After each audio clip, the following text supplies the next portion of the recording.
And that is how I ended up with $50,000 in cash and a cherry seed stuck up my butt. That is the wildest story I've ever heard. I'm so glad that we recorded that. We got that. All right, great. In less exciting news, I'm on my second dose of the vaccine, and my arm is a little sore, but I'm really not feeling the effects that people have suggested, so I might have gotten a dud.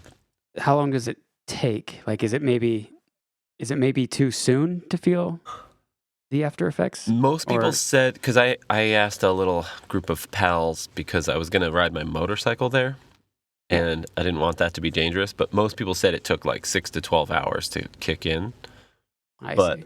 I'm 20 hours deep, so I think I'm in it. Well, congratulations. Not saying I'm out of the woods, but... Yeah, but you're probably past the... Probably past the point where people started to feel something. Eurovision just happened? Right. I think you said you watched 6 minutes of it? Yeah. That's probably like double the amount from last year. Like I'm slowly, I'm acclimating. Right. To Europe, living in Europe.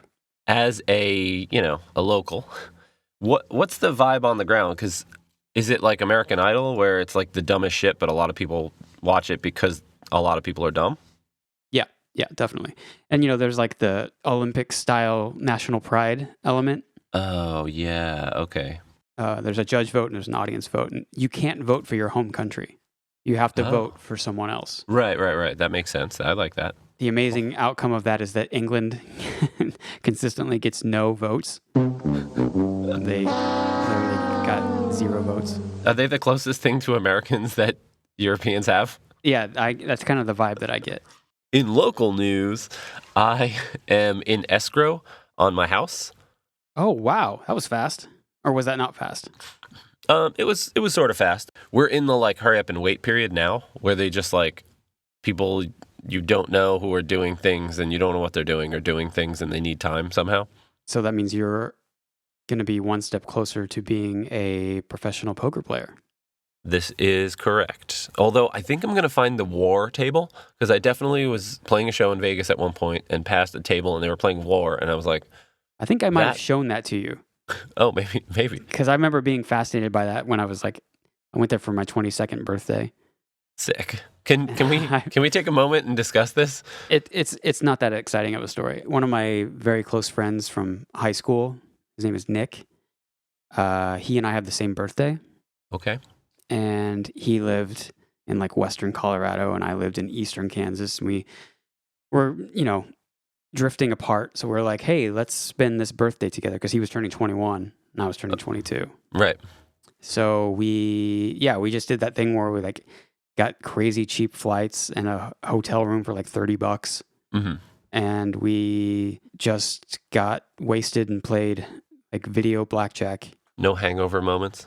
I mean, other than actual hangovers? No, nothing like that. I've never embraced the chaos of Vegas like that. Nor have I. I did go for a bachelor party once, and I did get into an argument with a stripper because a friend of mine was willing to buy me a lap dance, and I turned it down. And I thought that was oh yeah, you can just take the money. You don't have to do the lap dance. And she was not stoked or confused or something. So it's definitely a weird move. I don't know why I did it or, so I definitely have a weird thing about drawing people's attention in any way that I don't feel like it's justified. I feel like being in a band is sometimes that. Definitely. If someone comes up to you and says oh, you did great show. And then they're I saw you at this and I know who you are and blah, blah, blah. And then someone else is just that person's talking to a person. Maybe they're famous. Right. And then you get the other. Yeah, the other people, and you're just I can't take any compliment from you because you don't know who I am. I don't deserve whatever you're going to tell me. Or one of my favorite interactions like that happened more than once. We were signing stuff, I think, and then this girl was like, "What's your name?" And I was like, "Nate," and she said, "No, it's not." That's happened. Right. Maybe not exactly verbatim, but a similar situation's been well, no, you're not. You're right. No, that's my name. Hold on, let me grab my driver's license. Another fun interaction is doing that, saying, "My name's Nate," and then them asking if Roos and I are brothers. Oh, right. Yeah, we're both named, our dad's name is Nate. Yeah. George Foreman style. I was going to say our cousin is George Foreman Jr. Yeah. But yes, being challenged on my first name is something that's happened a few times. That story also reminded me of the time that we went to meet Barack Obama the last time. And on my way out, I was the last one in the party. And on my way out, he was like, Nate, congratulations on your solo album. And he was talking to me, directly to me. Right. And I just said, thanks. Because, like, what the fuck am I supposed to do? Yeah, I guess you could be like, actually, sorry, sir. Yeah, I don't want to fucking correct the president. But that was one of the most awkward situations I've ever been in. I still regret not asking Barack Obama about Bitcoin. Yeah, you had your shot a couple times. Really just the once. I think in the whatever room we were in with them at the White House thing. Right, that was a little more intimate than the, like, we're standing next to Stevie Wonder. Stevie Wonder? Yeah, at the inauguration. Brad Paisley was in the room, too. Oh, I remember that. I always think about Brad Paisley when I think of the other guy. The other guy. Jason's guy. Chris Stapleton? Stapleton. Yeah, that's it. Man, they don't look anything alike. What? Chris Stapleton and Brad Paisley? I'm gonna look this up. Holy shit, you are way off base, my man. Oh, yeah. Chris Stapleton looks like someone I've never seen before. Yeah, Turns out I was just thinking of Brad Paisley both times. Wildcard, bitches! Yeah!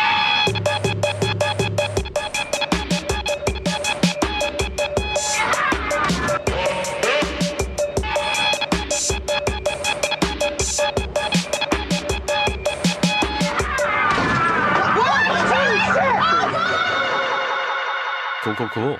Here we are, another episode of It's Always Stockholm in Los Angeles. I am Will Noon. My name is Nate Harold. And we're here to tell you about Jesus Christ, our Lord and Savior. Season 4, Episode 2 of It's Always Sunny in Philadelphia, The Gang Solves the Gas Crisis. So, what do you think? Should we go through a little recap and just refresh everyone's memory?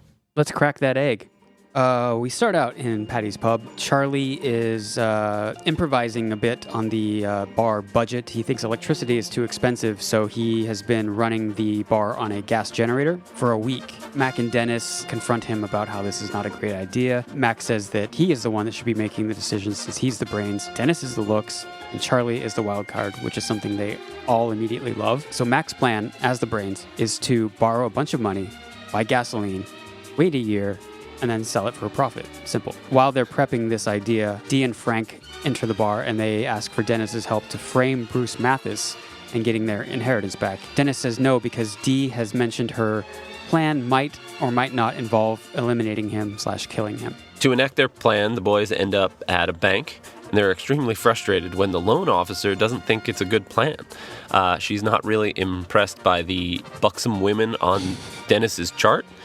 And she also rejects Dennis's offer to sleep with her, again, all three of them actually, because Charlie jumps in and offers for all three of them to sleep with her, and she refuses that as well. Plan B, Mac, as the brains, enacts a plan to steal Dee's life savings from her sock drawer because everyone knows she keeps her life savings in her sock drawer. And they start buying gasoline and they are putting it in these trash bins, and the gas station attendant comes out and says, no, you can't do that. So the only way that they can go forward is to put the gas in Dennis's car and drive it back to Patty's and siphon it out. This is not a good plan. This is wasting a lot of time and a lot of gas. So they try and fail to return the gas and end up selling gas at a table in the parking lot. Mac's idea to drum up some business is to blow a fireball, and Charlie is immediately impressed and does the same thing and blows a fireball into Mac's face. Right. So after Mac's face gets burnt with a fireball, they head to Charlie's apartment where all they can find to fix it, or to I don't know, enact some triage there, is duct taping a towel around Mac's head. So at this point, Dennis claims that the dynamics that they've put in place are actually a little bit off, and he is both the brains and the looks, while, Charlie is still the wild card, because obviously, but it's Mac who is the muscle in the gang. So everyone kind of acquiesces to this. Mac is a little hesitant, but the other two go along with it. So at this point, Dennis says the new plan is to steal Frank's new van, and they're going to go door to door selling the gasoline that they've accumulated. Unfortunately, this is short-lived because on their first attempt, Charlie throws into action his wild card Southern accent and persona, and his attitude doesn't come off quite right, and they get the cops called on them. So they have to run away. Meanwhile, on the B plot, Frank and Dee are following up on some intel that Frank got that leads them to Bruce's shitty apartment, and they are attempting to spy on him and Frank's new surveillance van, as we just discussed. The heavily tinted windows, tinted on the outside and the inside, make it hard to identify him, but they attempt to follow, but the sticky gas pedal causes them to crash into his car before fleeing. They come back, they break into the apartment. Dee's planting a bag of fertilizer and a box cutter to set him up as a terrorist. Frank's plan at this point is to bug his apartment with a baby monitor. While in the surveillance van and they're listening to Bruce's apartment, Bruce, quote unquote, we'll just call it that. Right. The baby monitor is discovered. They freak out. There's paranoia running rampant. Frank accuses Dee of setting him up and hiding the monitor bad on purpose. This is when Mac moves in and steals the surveillance van. What's been put in motion here sort of continues with Frank's paranoia, and we see Frank waterboarding Dee in the urinal at Patty's. This is when the boys walk in, and Mac makes the full realization that they were missing yet another key member. The dynamic wasn't quite right, even after Dennis's tweak, because Frank is actually the muscle, Dennis is the looks, Charlie is the wild card, and Mac is the brains. And when they ask about Dee, he says Dee is the useless chick. This is when Mac really inspires everyone. We cue the Ghostbusters theme, and everyone jumps in the van, and he explains the plan, which is they're going to waterboard the shit out of Bruce for a confession. They're going to take that to the police station, get the reward money, which I don't think anyone's ever talked about reward money, but assuming it's there. Then they're going to pay the electric bill with that, because obviously that's an issue. With whatever's left over, they're going to buy more gas because he really thinks there's something there. And as they approach Bruce's apartment, Mac realizes that the brakes are cut, which is where we find the classic Wildcard moment where Charlie screams, "Wildcard, bitches." Everyone bails, jumps out of the van, and the van careens into the fake Bruce's car, and it explodes in a huge fireball. And there you have it. If you didn't remember, now you remember. Let's talk about this opening scene. 10:30 a.m. on a Monday. It's a great opening scene. The lights are, it's like browning out, I believe. I feel like every TV or movie set has like the lights on some sort of a fader. Yeah. You know, just so they can do that sort of thing. Yeah. So while the bar is in this brown state, as we'll call it, the guys are gathered around this very noisy gas generator. Charlie thought that this would be cheaper than electricity because electricity is so expensive, but I guess he didn't factor in the cost of gas. Regardless, it's Charlie. This kind of stuff happens. The whole idea for this episode stems from this, where Mac is like, "Well, Charlie, you shouldn't be making these decisions anyway, okay? You're not the decision-making type. As the brains of this organization, I should have made this decision." Okay, let's expound on that. So then he lays it out as he is the brains, Dennis is the looks, Charlie is the wild card. And the reaction to that is a little, you think that they're going to be hesitant. But Charlie's I think Dennis is a little apprehensive when Mac says that he is the brains, because Dennis feels like he is the brains. Right. But I think his ego is appeased when he's like, okay, I'm the looks, got it.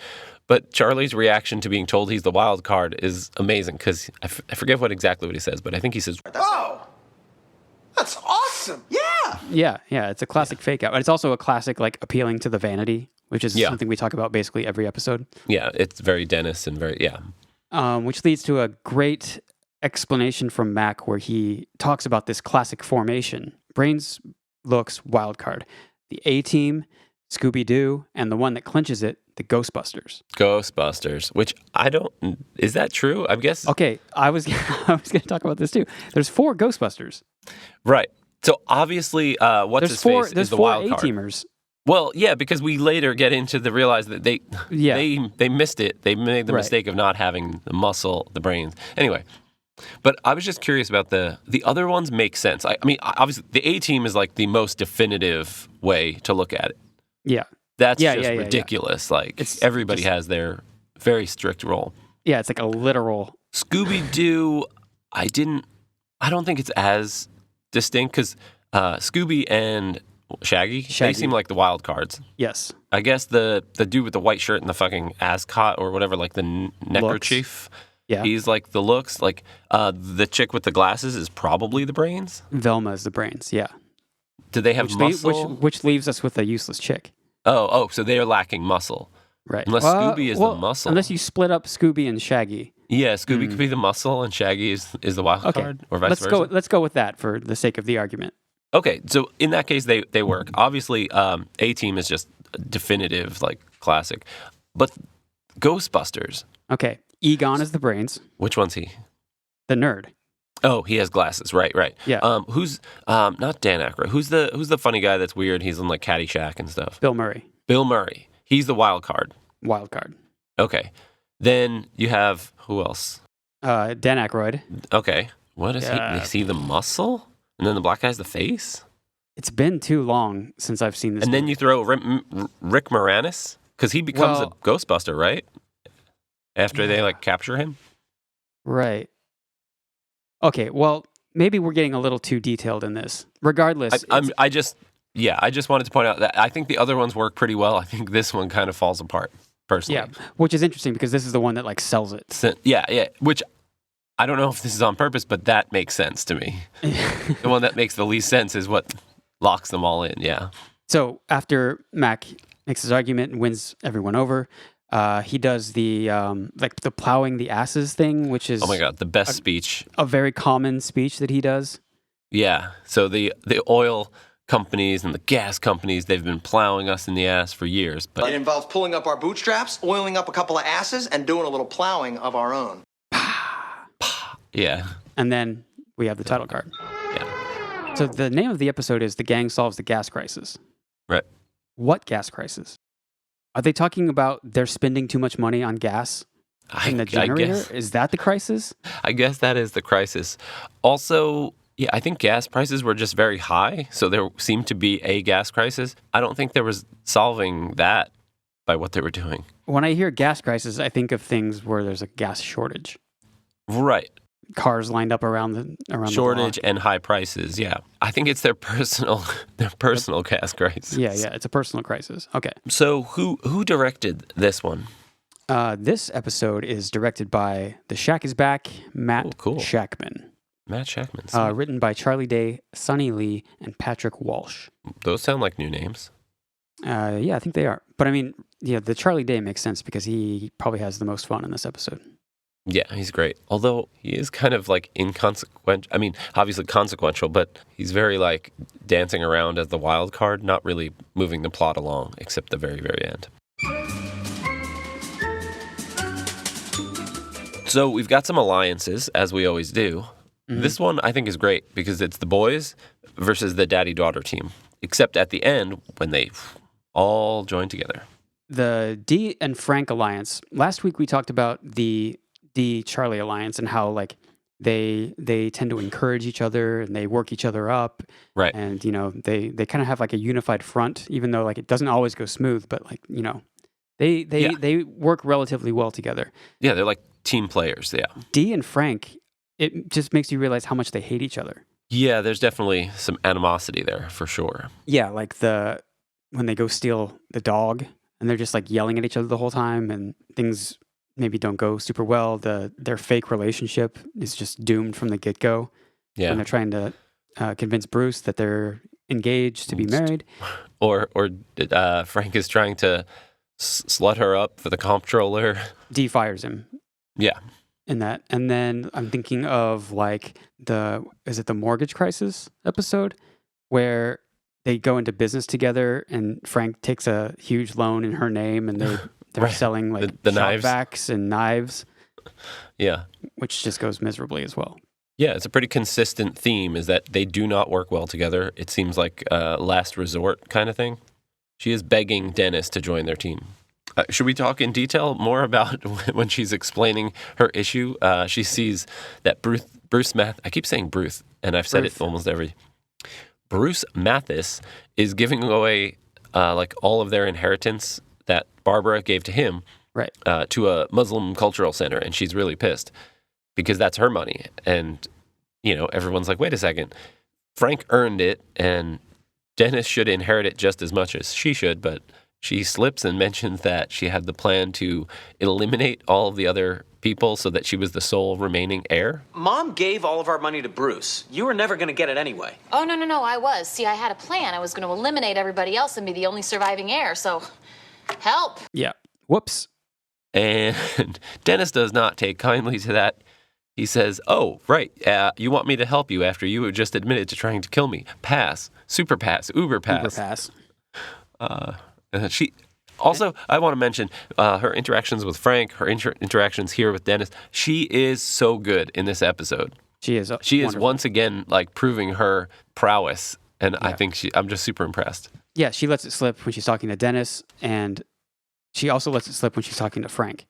That her plan is to, without explicitly saying it, she's going to kill them. Right, which later comes back. I mean, the scene we're talking about is when Dennis is busy making the busty gas price chart. Yeah. And that's when he kind of realizes her plan when she admits it and says, "No, I don't want to be a part of your plan. I don't want to help you because you were going to kill me in order to gain the inheritance." Frank seems to bypass it, ignore it for a little while, but it comes up during his paranoia. You two, Shut you're up, just lying shut to up. me. I'm not lying to you. I'm getting out of here. This is a setup. Will you You're relax? setting me up, and I'm getting the hell out. Right, get back here. You're not going to do this to me, girl. Get out of here, right? That spirals him into this thing of, did she plant it poorly on purpose so it would be found? And then when they leave the van and it gets stolen by Mac, who has a towel wrapped around his head, his burnt head, he assumes it's a Muslim guy. And he's like, "Was that Muslim guy trying to kill me? Is that, Right. were you going to have him off me so you could get the inheritance?" Frank is deeply paranoid. Right. And again, justifiably so. Yeah, say like, I mean, he's not like 100% wrong. She admitted fully to her plan, eventually including killing both of them. Right. And then I guess the three dudes alliance, I don't know what really can be said about that. Yeah, I mean, that alliance, honestly, just to me, I was in bed when I was thinking about it and watching it, and it feels like a warm blanket, just feels comforting and safe. I guess the interesting thing, and I guess I didn't really put a lot of thought into this before, it just popped in my head, is that the power dynamic is kind of shifting, kind of morphing in right. this episode. Yeah. Because Max starts out so hot, and then once he is set on fire, Dennis takes over. But then he ends kind of on a high note when he, in the bathroom, when they make the reassessment of the roles, he really is on fire. He has a plan. He fires everyone up. He inspires the gang. Oh my God, I just realized something. Frank is the muscle. What? The reason that shit hasn't been working out for us is because we are not working with our full crew. I'm the brains, you're the looks, Charlie's the wild card, and Frank is the muscle. Well, what's D? She's the useless chick. Yeah! You see, we complete it! Do you have any thoughts, Will, about the overarching theme of this episode? I couldn't figure out what it was, like gas prices versus TV show squad members. It didn't really seem like there was a real theme. Well, one of the themes that I can think of is the futility of torture in interrogation. Oh, I feel like see. there's definitely a statement being made in that where it's like, yeah, you can waterboard somebody and they'll admit to things that they didn't do. Like, Right. I feel like that was like a pretty obvious statement. Yeah. Okay, I could see that because the whole B plot of them approaching random guy's apartment, aka fake Bruce Mathis, is, Dee keeps questioning him. Like, "Are you sure he lives in this neighborhood? Why would why would he do this?" And he's like, I waterboarded some guy, told me everything. You tortured somebody? Oh yeah, big time. then they break into the apartment. He's like, "My intel says that he's here," and blah blah blah. Right. Like, she keeps questioning it, and he keeps saying it, and then when we, the joke kind of finally comes to fruition when she is in the urinal being waterboarded, and she's admitting to everything else. This is probably should be on a highlight, but she admits that she works with Bruce. You admit that Bruce Mathis is a terrorist? He's a terrorist! And that you are working for him? Yes, I work for him. We get our information from the top cave. Don't bullshit! Top cave, incredible line. But yeah, I mean, I feel like So good. 2008, that would have been something that people were talking about, being like, well, this intense interrogation method is not really giving us the results, or I don't want to say us. It's not really giving the people who are looking for answers the right answers or any answers. Right. It's like effective at getting answers, but not necessarily reliable information. Right. Have you ever tried waterboarding? No, I haven't, and I won't. It looks very scary to me. You never thought, like, I know I won't die from doing this with my friends. Like, what would it feel like? It's not something that I don't really have that jackass mentality. For some reason, I wouldn't want to put, like, car jumper cables on my nipples or something. Right. Or whatever other jackass. This one, I'm curious about this one. The waterboarding thing just reminds me that I think it was yesterday I saw the story about... You've seen Game of Thrones, yeah? Up until the 3rd season. Okay. Well, in one of the later seasons, I forget which one it is, 6 or 7. Spoiler alert. This actress, spoiler alert. This actress, Hannah Waddingham, who is now in Ted Lasso. Oh, She's cool. the owner of the soccer team. Anyways, apparently for a scene in Game of Thrones, they actually waterboarded her for like hours, trying to get these takes. I don't think they ended up using any of that footage. I don't remember them using that footage. I remember them pouring wine on her face. But apparently she was like legitimately waterboarded. And she's like come out and made a statement being like, this was like the worst day of my life. Okay. So you're saying I shouldn't try it? I don't think you should.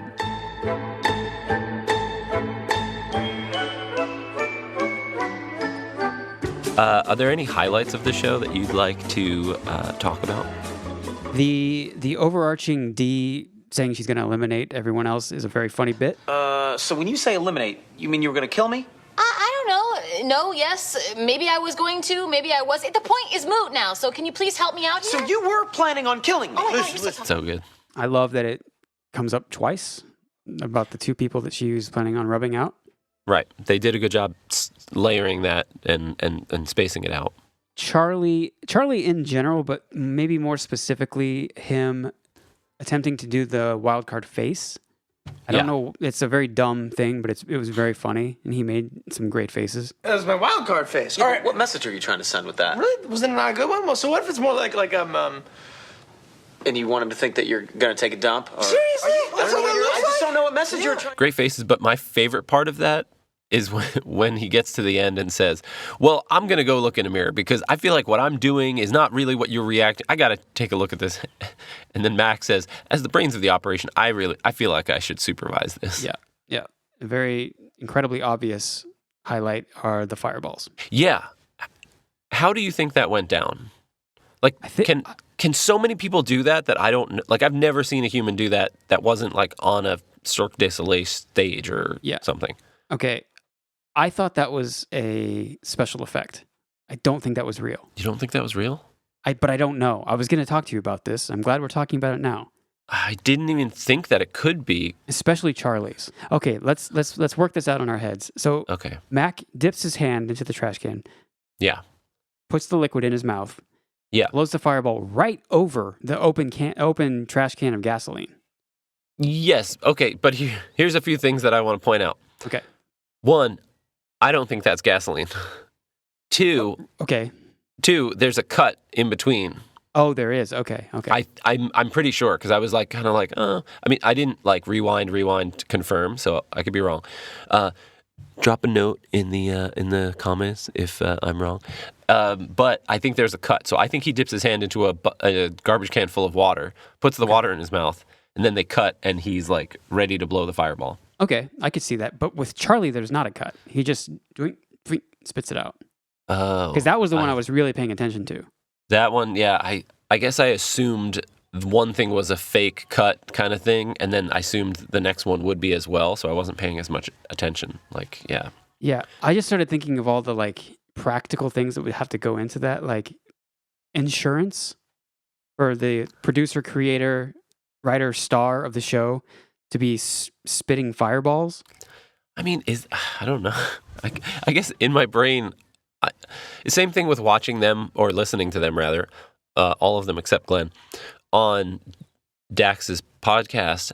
I guess I just assume that they're degenerates, and like I really do believe the show's like absurd reality. that Mac is Mac. Not that he's Mac, but like, you know, the first season where it was like they're a friend with a camcorder kind of vibes. Right. I just sort of assume that there's no budget, there's no nothing. Even now in season 4, where there probably is some more scrutiny and like some legal stuff, I just assume that they're fucking big kids running around doing whatever they want. And it's like, yeah, in the same sense that you'd have your like redneck cousin put some lighter fluid in his mouth and then spit it into a flame. They could do that too. It's like not like you need insurance, but you probably do. But in my brain, I just see them being degenerates, and they're just like whatever. Yeah, no big thing. I don't know. I think that they're special effects. I don't know. I'm questioning it. If they're not, they look really, really, really good. Yeah. So wait, if they're not special effects, they look good, or if they are? No, I'm saying if it's not a special effect, if it's a practical effect, it looks so good and like so close to danger, and they're standing right next to each other. Like, I don't know. I'm saying if it's real, they did a fucking great job with it. Right. I agree. Now I'm going to go back and look at it. I'm going to say it's real, at least the first one, because the second one I do agree. Mac spits a fireball the other way. Charlie spits it kind of in his face. But again, you could, like, with the blocking, with the angles, with the camera, he could be like 5 feet away, and that could be like not really within the danger zone. I think I'm just going to pull it up on my phone real quick. This is really unsafe, dude. Do not blow that fireboat. Nope, there's no cut. Unsafe, dude. Do not blow that fireboat. This is Yeah. really unsafe, dude. Do not blow that fireboat. If that is fake, it's so good. Although maybe that's what special effects people are literally born to do. I thought there was a cut. Okay, here's Charlie. You do it bigger? No, Charlie, let me do it. All right, make sure it's bigger. If you're gonna do it, just make sure you just wait. It's so fucking good. Okay, regardless if it's real or not, I just want to now reiterate that is an incredible highlight, and that is one of the best things on this show ever. Yeah, it does come out of nowhere. It really doesn't serve any plot point. No. Well, actually, it does. Well, they have to get Mac burned in order to get the towel. Oh, my God. See, this is just the thing I take for granted. I'm just having fun watching these goofballs. And meanwhile, they're like, everyone's like, oh, Seinfeld is so well written. It's like, yeah, okay, cool. Now give McElhenney some like award or something. Yeah, no shit. I want to just sneak in one last like little baby highlight is in the same scene where Charlie is talking about how he's going to count the gas. Oh, duh. Yeah, that might be a season highlight. Yeah. Buddy, now explain to me how exactly we're going to calculate the totals. Oh, it's easy, dude. You pour gas into the car using one of these funnels, right? And I count how much gas is going into the car. All right, let me just stop you right there. How exactly are you planning on counting a liquid? I know how to count, dude. I'm not... Okay, what about you? What are your highlights?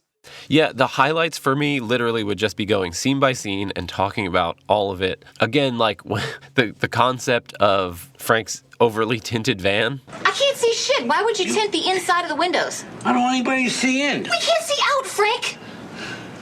I might have overdone it a little You think so? The bit about fucking with this dude's car so much. The fact that the dude comes out and says, I love that car, when it's like a crappy tan Corolla or something. Not that you can't love, it's not a Corolla, it's probably more of a Camry, but not that you can't love it because it's probably reliable and he's had it forever and it's great. But yeah, when Dee and Frank enter his apartment, Dee does a great job because I think that might be the first time Frank questions whether she's going to kill him. Yeah. When she's talking about the fertilizer and he's like, no, I want to do the baby monitor. Yeah. Frank thinks he's going to find him doing some shady shit. And, yeah, that's a great interaction. Yeah, but skipping forward to the end of it, when Dee realizes she's in a little bit of hot water because she admitted to both her brother and her father that she was planning on killing them for inheritance money, she really quickly switches the subject. She's like, You plan on offing me. I didn't say that. You didn't deny it either. Deny it? Do I have to deny something so crazy? Give me the baby monitor. I'll hide it for you. She's just a really good actor. And it makes me feel weird. Like, I rewatched The Mick recently, and I think you didn't like that too much. Or, like, you liked it in the beginning. What were your take? I was pretty lukewarm to it. I really liked, I think, like the first 3 or 4 episodes. I thought those were great. And then it just kind of like lost steam a little bit for me. But I haven't seen it in a while. It's not out here, of course. Right. So I would love to revisit it. I rewatched it recently, and I thought she did a killer job. And honestly, the kids are pretty good. Like, the little one is like a maniac. The middle one is like the douchiest, and he's so good at playing a douchey rich kid. Totally. And then the oldest daughter is really like evil and kind of vapid. So she's like, I think a lot of that might stem from me just being angry at anyone who could possibly end It's Always Sunny by their right. Some runaway risk, success. any risk introduced into the like fragile environment. Right. So that weighs pretty heavy with me, which is unfair. Right. But I do remember liking the Mick. So a highlight for me is, in general, Dee's acting. I started to identify with a random guy. He's just chilling in his apartment watching golf all day, eating cereal. And I have flash forwards to me hanging out in an apartment in Las Vegas, eating cereal, but not watching golf. No, God. Watching something else. What a miserable experience that must be. Did you have any lowlights? Well, I'm glad you brought this up because, no. I'm staying firm on that. No. I feel the same way. Yeah, there's nothing for me that's bad about this episode. We didn't even talk about Charlie's persona, this Lost oil man Bonaventure? from Dallas. Yeah. Oh my God. Yeah, I mean, that's just, we could talk about highlights like for All day. hours, but. And then Dennis calling him out when he gets in the van. He's like, well, now you're just talking like Foghorn Leghorn. I say. Which, also, that's the craziest name for anything. The chicken's name, or the rooster's name, is Foghorn Leghorn. What is that? How does that happen? Don't know. Here's an interesting one. The woman in the house that they're trying to sell gasoline to. I was going to talk about her. Is this your deep dive? No. Is this your deep dive? It was my kiddie pool. Here's the thing. It was part of my deep dive because I dove too soon and I didn't hit the deep end because she is the deep end and I didn't get there. I realized it later. She's fucking Kyoko from Akira. Shallow Dive with Will Noon. She doesn't have a single line. Right. I think is what you're going to say. My question was, does she say anything? No. And she's a world-class voice actress. Right. And on top of just being famous, she's famous specifically, seemingly, in the manga anime world. Yeah. That's crazy. It's so weird. I wonder if she had lines and they just they needed to make that scene shorter. Maybe, or... Because she is a world-renowned voice actress. Or was she like, if I speak, it's going to be way more expensive? Oh, yeah. Now you got that practical hat on. Right. Like, maybe she has like a voice agent and a non-voice agent or something. But like, probably, yeah. Also, how much would she get paid to stand there and not speak? And how much has she made? It seems like such a weird thing to do. Like, was it fun for her to stand there in the doorway? Does she know? She must know producer or something? Or is it does she care about the show? Did she get cast as that? Did she go to an audition? Yeah, it's so... Melora, if you're listening, please reach out. We want to know. We want to know so much more about you. We're dying to know. Melora Hart, that is who today's deep dive should have been. Yes, Akira is a beautiful film. I've actually never watched it with the English dub. I've seen it a bunch of times, but I've only ever seen the subtitles. Yeah. I actually saw it recently because I feel like I missed anime in general and definitely Akira. Are you familiar with the work of Zach Knighton? I am. Really? What do you know him from? I was a big fan, and I'm a little embarrassed to say this because I don't know that it has held up, but I was a big fan at the time of Happy Endings. I was going to ask if you had seen that. Yeah. Interesting. I'm not sure how I came across it, but it was during a time where we were flying a lot. So streaming was out of the question. And so I was like, I've seen Community a million times. I've seen Always Sunny a million times. This show, Happy Endings, keeps popping up. So I watched an episode and then I bought all of it. Oh, okay. And I watched all of it several times. Right. So that's Zach Knighton, a.k.a. fake Bruce Mathis. He was in Happy Endings, which I have never seen. Nate has. I want to see it now from that review. And it seems like it has actually like a pretty cult following, but it did only last 3 seasons. I guess it didn't really hit the way it needed to. No, it kind of strikes me as like maybe like a community thing where it's like, Not as culty as that, but it's got this devout following, but that doesn't translate to like mainstream numbers. Right. He was also in a movie called Little Bitches. Oh, really? What's Little Bitches about? Well, I tried to dive a little further, and it was just like monotonous and stupid. It was like a Mean Girls-esque, like coming-of-age teen girl movie. I guess that makes Mean Girls was a great film. This one didn't seem like a great film. Anyway, it was just something he was in. I think the title Little Bitches is funny. When he was in Happy Endings, he was in Happy Endings with Alicia Cuthbert. Yeah. I'm not sure if you're familiar with her character. She was the show starts out with her leaving him at the altar at their wedding. Oh, nice. That's the beginning of the series. So as I'm reading about Happy Endings and Alicia Cuthbert, I mistook her for Eliza Dushku. Yeah, which I think is perfectly understandable.